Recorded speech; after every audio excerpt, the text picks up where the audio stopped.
it's Marks and Sparks, you know. Is it? Yeah, because I buy everything from charity shops. Like I don't go clothes shopping at all. Everything's from charity shops. I love that kill, you know, trying to find something dead unique. Yeah. But I was in there just to buy a sourdough with ancient grain. How sad does that sound? Because I hate all this processed food. Yeah. And then I saw this and it was in the sale and I was like, oh, that's a good jumpsuit. Yeah.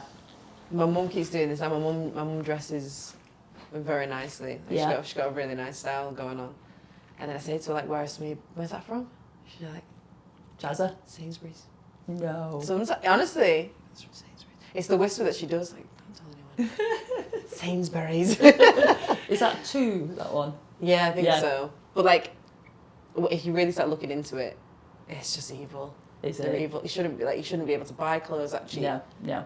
And it's all Bangladesh and all that sort of stuff in it. Yeah. You That's read about why I their don't do it. I warehouses. mean, I do like the kill in the charity shop, but also, you know, ethical. Ethically. Have you read Consumed before? There's a book called Consumed. No.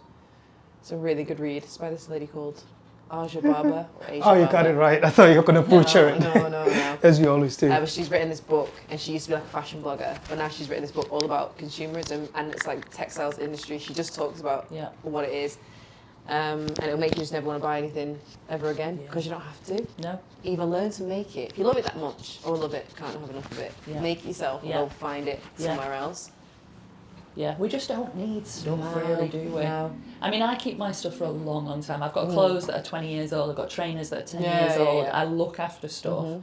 And I just think it's the way to be. Yeah. My God. It's like she talked about like charity shops and how people will just give loads of clothes to a charity shop. But what actually happens when they hit a charity shop, it's shocking how little actually gets sold. Right. And how much of it would just end up in landfill anyway. Really? So she was like, it's a bit of a stopgap between you and and landfill. And she was like, subconsciously sometimes, do you know that? Are you aware of that? You just want it out of your house. Yeah. Oh, it's wild. Yeah, sure. Well, anyway, the jumpsuit is gorgeous. Thank you. You're welcome. I'll take it. I saw you've got a different one, or a different colour jumpsuit. I've got a pink one that I bought from a charity shop. Yeah, that's the one. Yeah. But it's classic denim time at the moment. Yeah. Okay. Lucy and Yak's another good place for them as well. Oh yeah. Okay. Sorry to interrupt your conversation, but we're rolling. Should we begin? Welcome to episode 35 of Why We're Not Recording This. And this evening I'm joined by Janine, who's a poet. Yay! Plus other extracurricular activities, I guess. Maybe could you call it a writer, because you've got a book coming. But I guess we'll get into that. And quick housekeeping before I proceed. Please like, comment and subscribe. And how's everyone this weekend? All good. Yeah. Sun's shining. Yeah, the weather's sweet. Shut up. They described you as a poet, but do you describe yourself as a poet? How do you describe yourself? I mean, if someone says, what do you do? First of all, I don't like that question. Yeah. I'm like, because it doesn't define you. Do you know what I mean? I just be. Yeah. I try to just be. But then would I say I'm a poet? More often I do in India than I do here. Okay. Do you know what I mean? Oh, why is that? I don't know. I really don't know. I don't know whether... I think people just expect you to still be working. I'm like, I'm 54, dude, and, you know, I have a disability, and luckily now I have a passive income from being a landlord. Yeah. So, like, you don't have to be on this, you know, rat race all the time. Like, I literally now can enjoy, and because India is cheap, you know, so, like, relative for, like, what you get here. But if I was to live in this country, I wouldn't be able to survive on what I have. So... I don't know. I think it's, I think just people expect you to be doing something. So more often there I just go like, oh, I'm a poet. Yeah. You know? Yeah. And I sometimes I think that it might actually shut the conversation down, but it doesn't. And particularly in India, there's a really big sort of tradition of poetry. I mean, Urdu is the original language of poetry. So... What does that mean? I didn't know that. Urdu. It's a language. No. It's the original language. I know Urdu. Yeah, no. Is it the original language of poetry? Yeah. I've never heard of it. And it was it's like Persian, and apparently it was a place where people passed through an awful lot. Yeah. So as people passed through, you would get like new little colloquialisms added, and this language just grew and became bigger and bigger, and like wider. And I just really love that concept with language. Yeah. Yeah. Why India? When did India become like a part of your world? So I went on what was supposed to be a holiday, and at the time I worked as a self-employed project manager, and I had done for about 12 years. And when you're self-employed, you don't know where the next contract is coming from. So it was literally take the contract, start a new contract, new contract. And I only ever had like a week's holiday or 2 weeks holiday with Marley. Yeah, so you were just on that. That instability has kind of been like a constant in my life. The contradiction. Yeah. And then this opportunity came up where I did actually have 6 weeks in between contracts. Yeah. And a friend of mine, I say friend loosely actually, we knew each other on Facebook. I'd never met. Oh. But we had like a Facebook friend in common. Yeah. And she was going to India, and she was like, look, I don't have children, your child's grown up, why don't you come? And I was like, India, I don't know. Like, I feel like the poverty with the children and stuff will really tear me to pieces. And she was like, it's really not like that. Anyway, so we went, and as soon as I landed, I was like, oh my God, I feel so at home. Like, really so at home. Like, my soul was just soaring. I felt completely free. Even though when you think about it, like, it's a place where for women in India, it's not the most free place, especially coming from the West and like all the independence that we have. But I just felt really free. And I don't know, just riding around on a scooter and, petting dogs on the beach. And there's cows everywhere. Like, it's just an assault on the senses. So I was supposed to be there 6 weeks. That's a good way of describing it, I think. Yeah, it's very like audio, visual, smell, everything.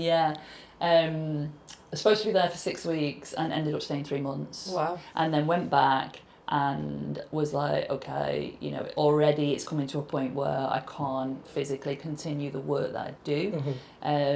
So why was that? Because you were so far like remote? No, just because when I came back to England, then just like the disability had started to take hold. So I have chronic arthritis, and I have had since in my 30s, and I have good days, and like some days it's just don't get out of bed for 3 days.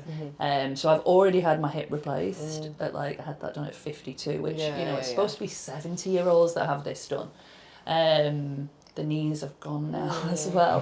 So, I used to do a lot of athletics as a kid, but also I have one leg longer than the other. So I guess that like the imbalance and the lots of athletics, it's just worn prematurely over time. A bit of strain on. So I was, as a contractor to the NHS, I was working like 12, 14-hour days, because when there's a project on, there's some parts of the project where it's not as busy, but like the start is always super busy, the end is always super busy, and you just have to deliver. And it's not like you're an NHS staff member where you can leave. You've got to deliver. The contract, obviously. So, and I was often working away from home, so like staying in hotels, and it sounds all glamorous, but it's really not. Sometimes you just want chips and egg. Like you're at the Hilton, you know what I mean? And like, it's smoked salmon today, and like cheese. And an egg. Just want a chippy, that's it, nothing. And so it was hard. It was hard being away from home. Marley was staying, like my daughter was staying with my parents. Eventually, we'd talk on the phone and everything. Even when she was doing her own, like GCSEs, we had to Skype to do revision and stuff. But then I'd have all weekend, and I always worked from home on a Monday. And eventually, once like I was so far into the contracts, I could work from home on a Friday as well. So it wasn't too bad. But so it just got to the point where it wasn't tenable anymore. The travelling, the work, and I was like, okay, so how would I pay my mortgage if I don't work anymore? Like the disability's not going to cover that. So then it was like, okay, well, I really felt at home there. Let's go. Let's go. And I was 47. Marley was 23, and I had to have the conversation with her, like, babe, I know you're my daughter and everything, and like I love you dearly, but like I feel like I need to go and do me now. Like you're not even living at home. You're living in London. I only see you every so often. Like, would you mind? And I was like, I'm still going to be there on the end of a phone. But how was that conversation? it was really difficult for me, and she took it really, but she was like, Mum, go do you. Nice. You know, like, just go do you. Like, you've been there for me all the time as a single parent. And, like, because don't forget, you have to be mum, you have to be dad, you have to be everything. And it's a lot of responsibility on your shoulders, financially, emotionally, spiritually, all of that. So yeah, and I was just ready to have some, like, okay, let's go and see what I need to figure out now. Yeah. And she was absolutely fine about it. However, we had a conversation on holiday, on a 30th birthday holiday. In Tenerife. And she actually told me, Tenerife. She actually told me that she was gutted and it really did affect her, but she couldn't obviously tell me. And then that gutted me. And I was raised a good one there. I was so upset. I was like, why didn't you say? And she was like, because I wanted you to go. And she went, and look what it's done for me now. She said, you know, I've been to India 5 times. I'm coming for 3 months this year. She said, I get DJ slots out there, in January, February, whereas in England, there's nothing going on here. Whereas it's full season there. So she knows, like, the things that it's given her, but for sure what she said is to not have your mum in the same country when you don't have a dad. Like, she must have found that tough. And I think what she's done is she's been really good at making a friend's family, you know. And I think in fact, how she told me was, I kind of said to her, like, you know, we're still super close and everything, here we are on holiday, but I feel like we're not as super close to her before, and that's how she explained it. She had to make a kind of new family. So we're kind of, now that we've had that conversation and I understand, and I don't try to correct her about, but I had to, because I couldn't afford to live here, and I just honoured what she'd said and heard her and took it on board. Now we're like getting super back, you know. She's being honest and open and very human and very vulnerable with each other. And she's not trying to protect me, and I'm not trying to protect her. And I think that's always going to be there in a relationship with someone that you love, but at the end of the day, we're all adults, and the truth is we'll always win. Absolutely. So when did you decide to pick up poetry then? So I started writing poetry around 49, which is super late. Is it though? Like, that's the thing. I feel like people will think that's super late, but like I really question whether that lateness to be creative is a thing or not. I mean, look at Morgan Freeman, right? Exactly. Exactly. And I guess I just didn't have the, like, space or mental capacity. If you're a single parent and you're working as a consultant, like 14, 16-hour days. Can't even imagine that. Plus, also, like, when you come home, like, we were full on, like, you know, I'm, like, taking her to, you know, the cinema, and we're going, like, bowling, we're going, like, when she was small, we were, like, going to tractor rides and feed the, like... peacocks. That's now. Feed the goats. And I remember, like, it was like, let me have a go. So it was full on. So, like, how do you have time and space to sit down and, like, do something for yourself? I think the one thing that I did for myself then was, like, still went out for, like, rave culture and stuff like that, and had a dance to be, like, not mum zone. So no, I didn't have time then, and so 49, I'm travelling alone, and I actually stayed in a few hostels, because before then I'd always, like, stayed in a hotel, but, like, you know, when you, like, I've only got, like, a small passive income now, you're not working anymore, you have to cut your cloth accordingly. And I remember being really sort of, like, nervous about going to this hostel, thinking, and I started saying something in my head, and it was like, you know, they're going to be like, who is she turning up at 49? Like, you know, what are you doing here? Have you got the wrong place, kind of thing? And I got really in my head about how I was going to be accepted by, say, 20-somethings, 30-somethings. And as I got there, you know, young girls started talking to me, and they were like, oh, what are you doing? I'm like, I'm just riding around on a scooter on my own. Cool, like, oh, my mum wouldn't do that, you know, like, and then, you know, got a grown-up daughter, what does she do? Oh, she's a DJ. Oh, cool. What do you do? Oh, write poetry. Oh, cool. So it kind of started then, really, and so I was writing about travelling. Where did you travel?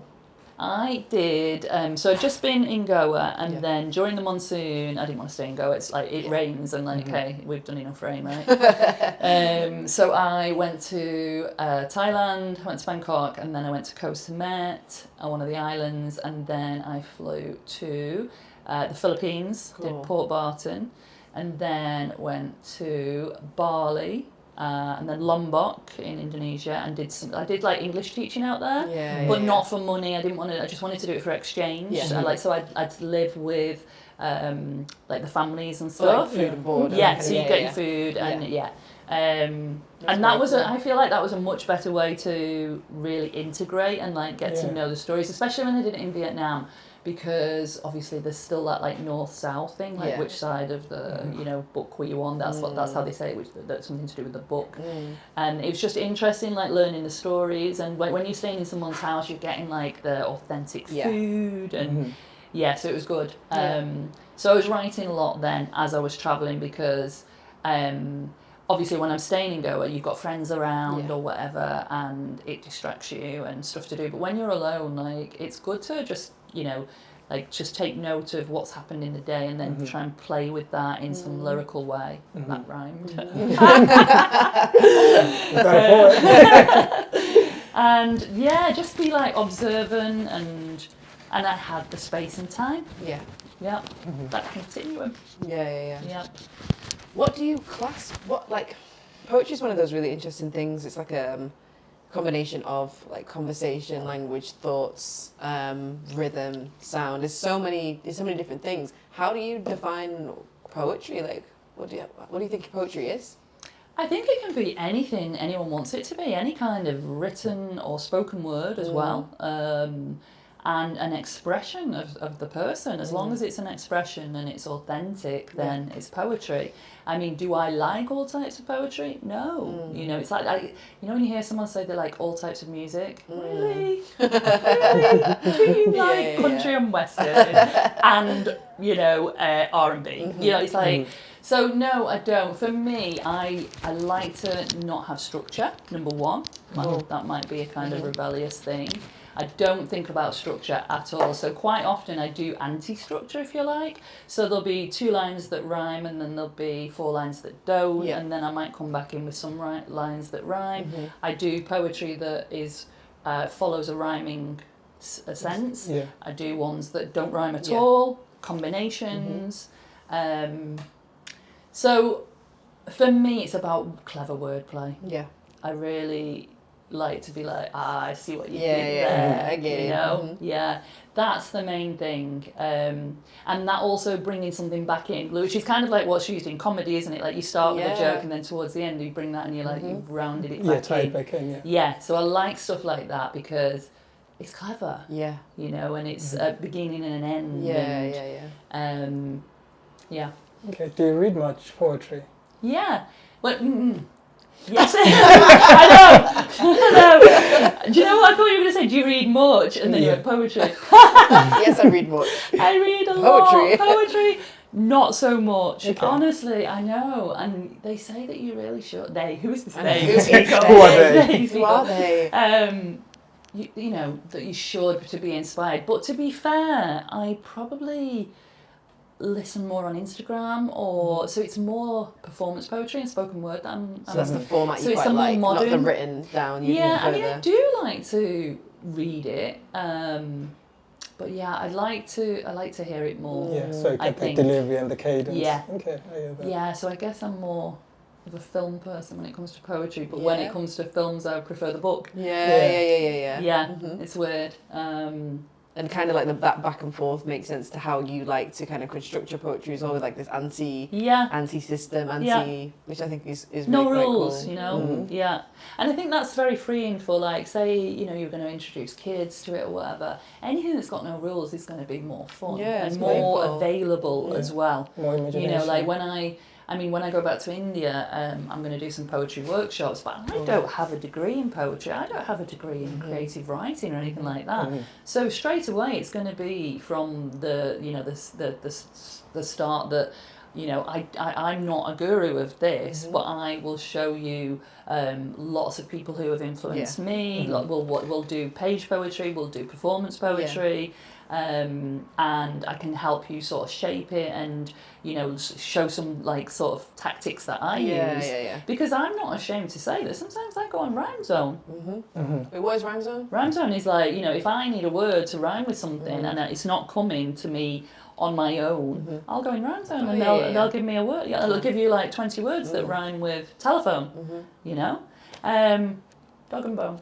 That's a rhyming slang as well. Rhyming slang. Oh my god. I love how I just zoned out then, like, in my mind I was like, smelly phone? I'm not doing it. Yeah. But it's like, why would we not use resources that are available to us? It's not cheating, you know? And there's all this like stuff about, you know, you should write it by hand to feel it. I don't predominantly. I write on my laptop because it's easier to edit and move around. Like I'm going to work smart. Efficient. I'm not going to have pieces of paper and then crosses through and then all of this stuff. And try and live up to this vision of what poets should look like, with bits of paper everywhere, and for some reason there's a typewriter in front of you. Do you know what I mean? It doesn't work for me. Yeah, well that's amazing. And voice notes, like if something comes to me, I'll voice note it, especially if it's like 3 o'clock in the morning. Who's going to scramble around and like putting a alarm clock? I literally grab my voice note.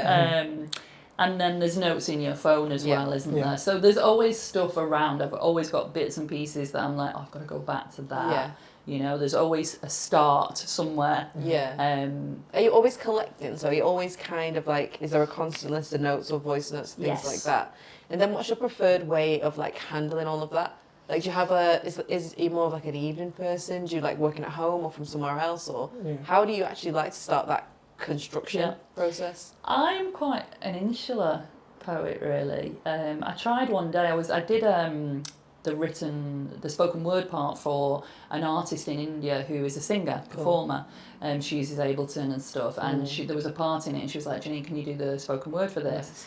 So I went to her house and she was just like playing chords on a guitar and I was trying to work and I was like, no, I can't do this. You're really putting me off. Like I need to be in my own little bubble in my zone. And I just literally, like we were hanging out on the balcony and I went, no, I'm going to go in there. And just going to a different space and losing her energy, I need to just have my energy and my focus. So quite insular. And then she ended up saying, oh no, you're actually recording the spoken word. I was like, oh my god, I thought you were just I was just writing it for you. So there is a track out there on Spotify that has got me doing what's the spoken name word of it? plug. Oh my god, why is it menopause brain? Is that what it's called? I'll come back to you. And we did it through lockdown, so It was another cool thing to do, you know? Why not? Like, it's just, why not? Yeah. So are you still collaborating then? No. Not with her. But there's a guy out there, Mookie, who I've known for a long time, for the whole like 8-9 years that I've been going out there. And he plays the handpan, and he's like super cool. He's very, very like well versed in playing the handpan. And he's asked to do something with me. But I have reservations. Like I love Mookie and he's amazing, but like when I see like on Grooveverse do it at the moment where they'll have poets and they have people playing music in the background. What's this Grooveverse? It's on Instagram, and they do it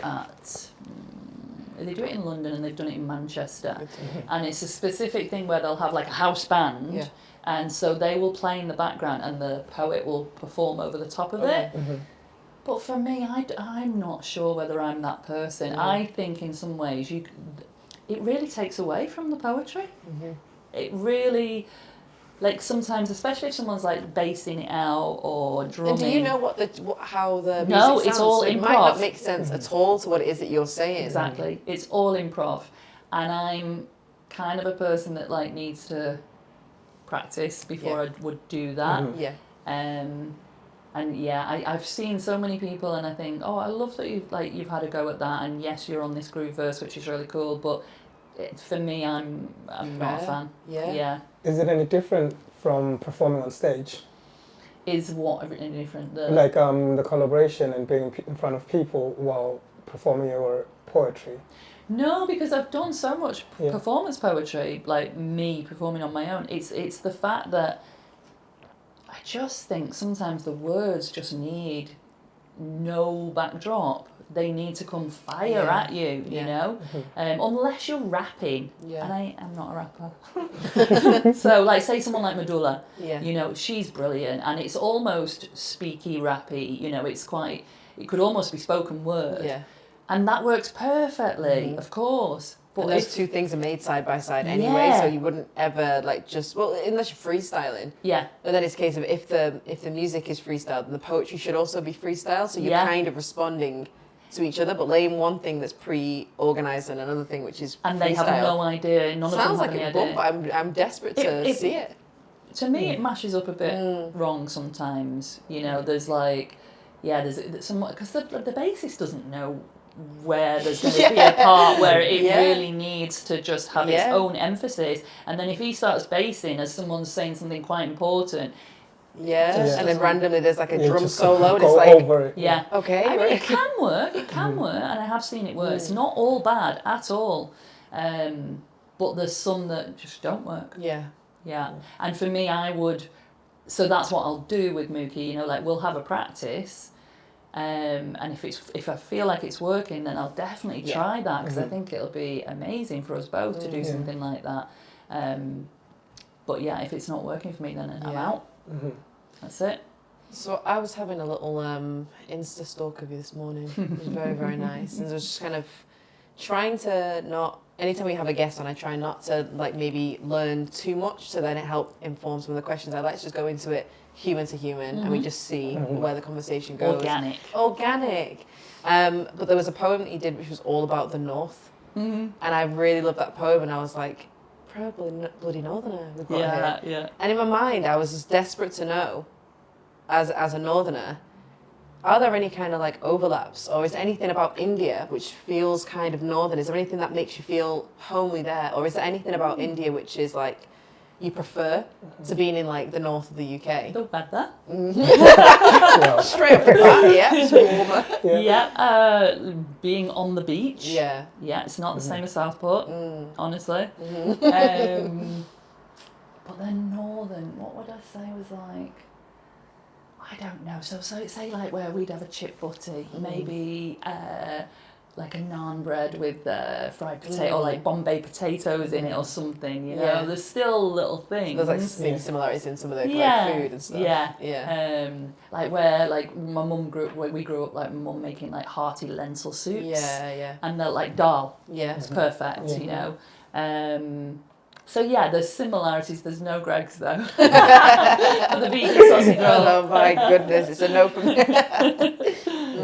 But no, I mean what I like about India is that it's not like the UK. You know, as much as there are a lot of British people that go there for 6 months during the UK winter. So say like you've got builders or anyone who works outside. Basically, what they try and do is they'll try and work so hard in the 6 months of the summer. I know, I can't believe we call it that. Non-winter bit, and just save all the money and then go there and live cheaply, but live a life where you know you're on the beach, you're scootering around. It's more about nature, and especially and a lot of older people as well when they're like you know getting arthritis and things like that, they'll go. So there are a lot of British people out there. There's always been a lot of Israeli people. There's been always been a love affair with India, but even more so now with the war. There's always been Russians that go out there. There's always been a Russian love affair. Again, more people who are like pacifists who don't want anything to do with the political state that's going on with Ukraine and that's going on. So they've come away more. So it's kind of getting quite saturated there. But there's all nationalities, you know, Italian, Finnish, everything. So there is a sense of community as well as, you know, getting to know the locals and. Also, there's lots of like Indian people who are originally from the cities who just wanted to get out of that life. So it's a real hodgepodge. Okay. Yeah. So who is she? I know the book. I know what a tangent. What inspired it? What inspired who is she? I like intrigue and like subliminal type stuff. I think a question is always good because you can answer it in any way. Like so, the reader can answer that in their own way. You know. When they've read the story, or the book, should I say. Because there is kind of a story in there as well. It's kind of pieced together of like life events that have happened to me, but it can also be about things that women go through in general. So there's a very female, feminine-led story, if you like, that hopefully people will connect to and think, oh, I know that. Yeah. Or you've expressed that how I would like to express that, or we shouldn't have to go through that, or whatever it is, you know. It's like now more so than ever, having something you can grab onto where it makes you feel like you're connected to another human. Yeah, it's just so important. So I love that you're writing something with that intention, with the audience in mind. That's really cool. And I think the underlying thing throughout it is about resilience, really. You know, that no matter what we go through, if we frame it the right way, actually, it's all about your narrative and your framing, isn't it? And how you speak to yourself, you know, talk to me nicely, you know? So in your head, instead of like, I know, you know, there are people who frame things in a negative way, and it's just gonna, you know, you're your own destroyer. So frame it, you know, that happened, thank you universe, what a lesson that was, you know, and learn from it, but also have like the grace to know that it's never done. Don't think that like, oh, you know, I've been on this journey for so long and I'm good now. No, complete it. Shit's still gonna happen, and you've still got to have the mental tenacity and strength and resilience to get back up and go, oh, another blow. But like, okay, what do we do with this one? You know. So I think that is the theme that goes through it as well. It's always like there's dark in the world, but let's always go to the light. Find the light. Do you have a favourite poem in there? I think Fight the Powers That Be. Okay. Yeah. Even though it's not about me, it's about whole of humanity. I think it's my favourite for many reasons. It's got a hip-hoppy, pacey flow to it. It's very like stand up and like almost try and create a revolution, and it's just very observational of what's going on in society and speaking about that, so that there's always awareness in all the forums, because we know there's awareness in the music and in the films, but let's have it in poetry as well. Let's have it everywhere, so that, you know, people don't think it's stopped. You know. Racism is still going on, misogyny is still going on, even more so, you know, and, you know, homophobia, all of this, like, hatred through people just having fear of how somebody else is different to them, you know. So it's really, I think that is my favourite, because it's got some really clever lines in it, if I do say so myself. You can say so yourself, so you should. And and the pace and everything, and I kind of get a bit aggro when I'm doing it, so I kind of like that.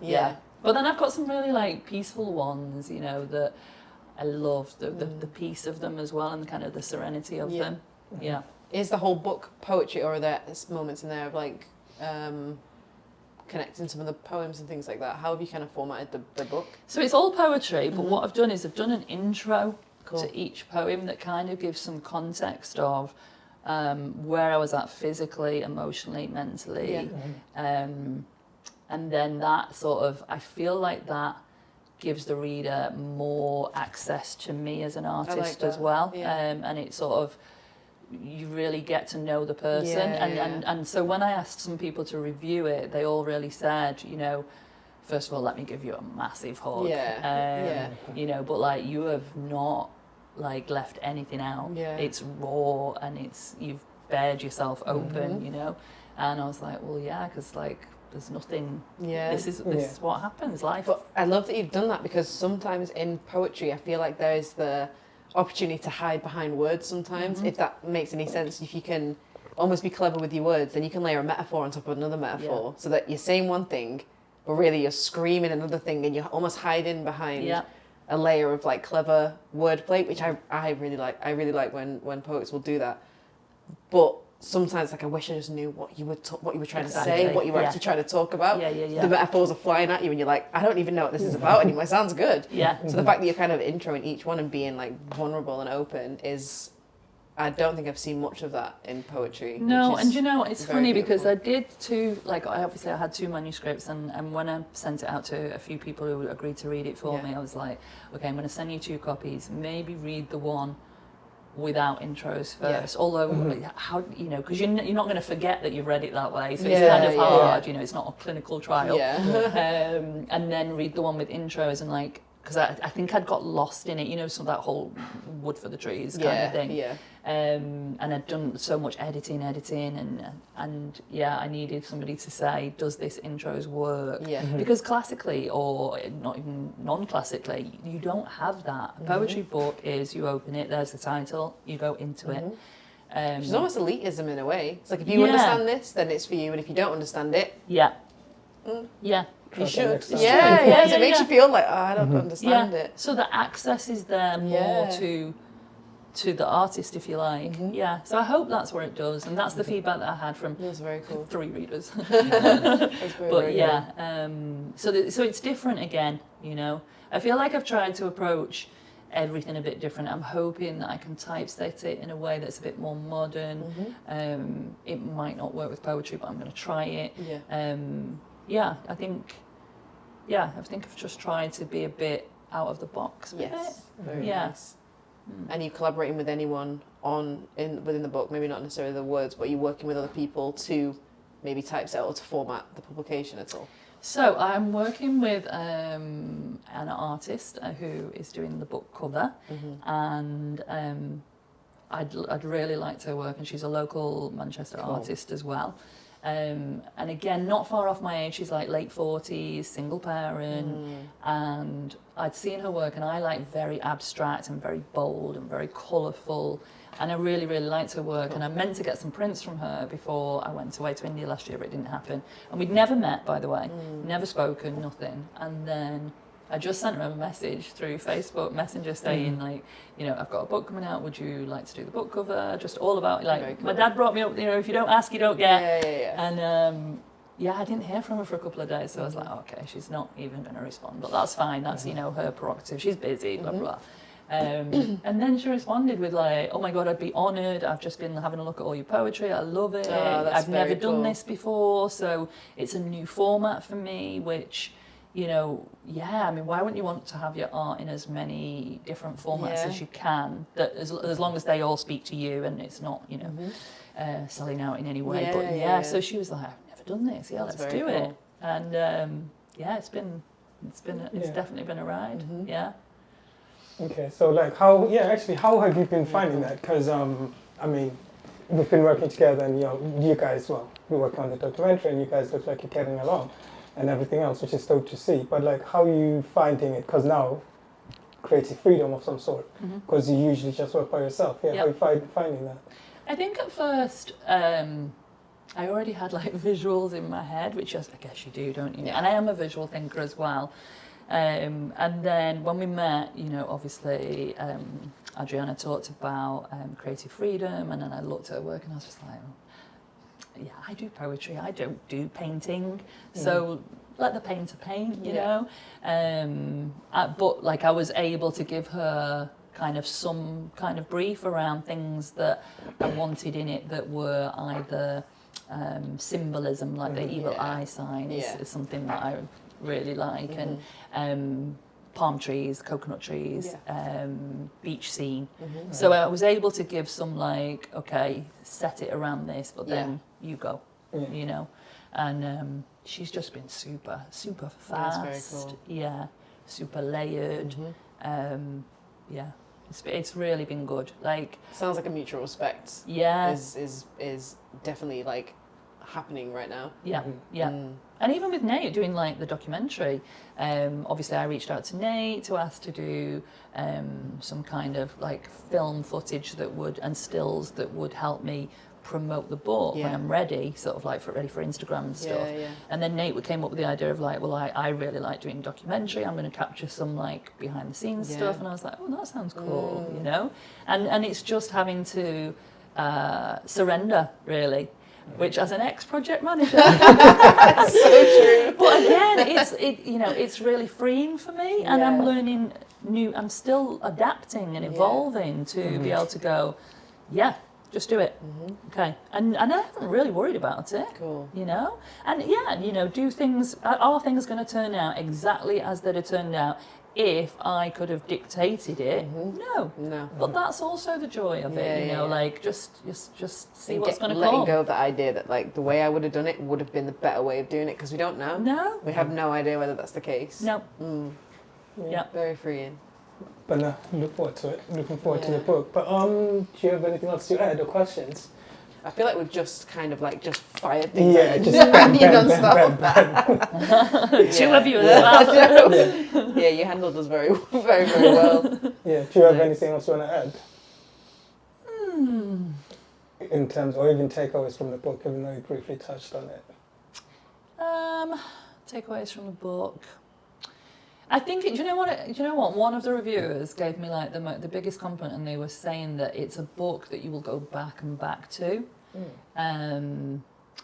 really get back in those feels, because it's very easy to go about your life and think about things that are going on in the world, and then but scroll away and then something else comes up. So although some of the stuff in there is kind of ruled by date, so there's a lot about like when the Tories were in power, quite anti-Tory, and they're not anymore, but although are they?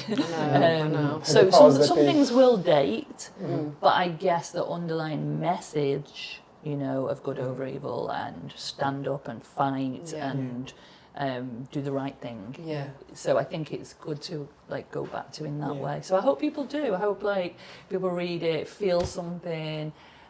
Feel like it had a start, middle, and end that sort of took them to the right place.